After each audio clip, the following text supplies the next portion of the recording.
Bang, bang, the sound of a shotgun going through the roof. The daughters of the shooter screaming their heads off while the husband Charles is begging for his life and trying to stop his wife, ifera. Ifera had enough of being abused and working until she had no breath left to give in her body by her own husband and daughters.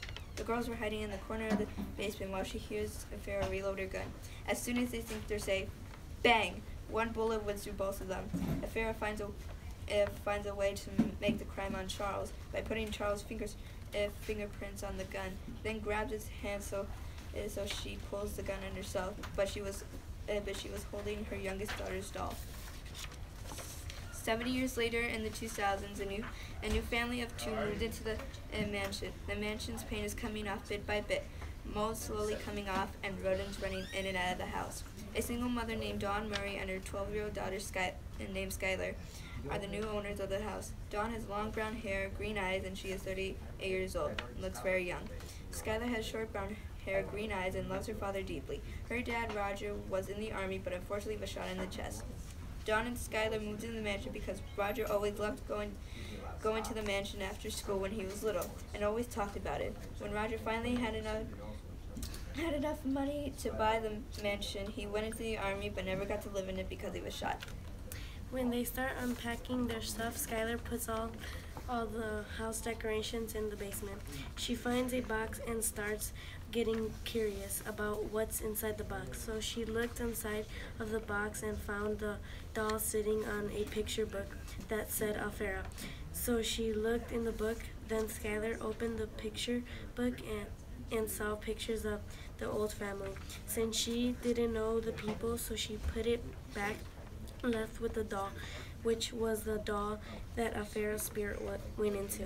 That night they went to sleep. Dawn heard Roger's voice and looks around the room to find a black spirit that was rushing into her like a steam train. Dawn woke up sweating and crying of what she heard at night. She went in the bathroom to wash her face and her hands.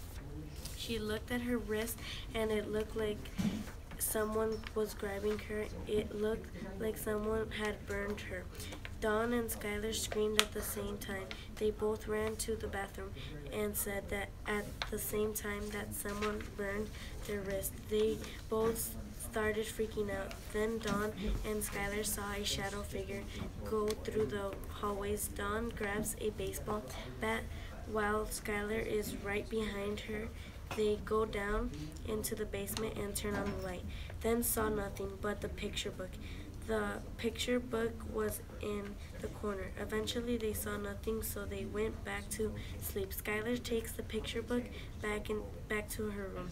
The first day of her new school, Skylar sits on the bench and looks through the picture book to find the mansion when it was first built and a family portrait of ifera. And her family, they knew that the doll had something to do with them getting burned on their wrist, because in the picture book you see old pictures of different people's wrists burned.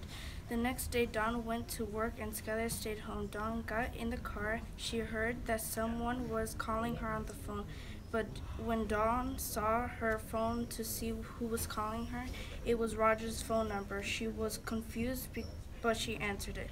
Then she heard, "You don't have enough time to live." She hung up the phone and got scared. She felt chills on her neck, so Dawn looked back and saw nothing. She looked back on the road and looked at the mirror and saw the doll. She looked back and didn't see the doll, so when she put her eyes back on the road, but when she turned, the doll was right in front of her face. ifera scared her and Dawn crashed into a moving train. The police came with the ambulance and found Dawn with her neck looking like someone strangled her, but the doll was perfectly fine. But the police and the ambulance are trying to figure out how the accident was made. The police went to the mansion. A few minutes later, they told Skylar that her mom got into a car accident and died. When the police told Skylar, she started to cry. Skylar went down to the living room to look at the pictures because she thinks that the family that lived there before are hurting them. Skylar realized that the doll is in all the pictures, then destroyed the doll with the baseball bat. Then she hears a loud thump The soon starts turning into footsteps and get louder by the second. Skylar's heart is beating out of her chest, nowhere to go. They start getting louder and they feel like an eternity when they will never end. Skylar takes for cover and hides in her bedroom closet. The door starts to fill with a black, thick liquid. Then in the back of her is glowing red eyes and the loudest scream you can ever hear. Skylar runs out of like lightning. She tries to make to the front door, but the door fills with black liquor coming out of the cracks of the door, while ifera is crawling on the ceiling like a spider and turning her head all the way around. So Skylar runs to the basement like lightning and locks the door. Skylar hears something moving and finds ifera's shotgun and trying to be quiet, then hides in the corner. ifera shifts into Skylar's dad, and then ifera is convincing Skylar to stay because ifera needs a vessel to put her soul in. Skylar pretends to fall for it, then shoots her dad with ifera's old shotgun. Then ifera turns into a black liquid with a white and blood coming out of her mouth, with 6 legs while crawling on the ceiling like a spider. Skylar runs out of the basement and shuts the door. ifera breaks the door and she crawls on the ceiling and stabs Skylar's leg.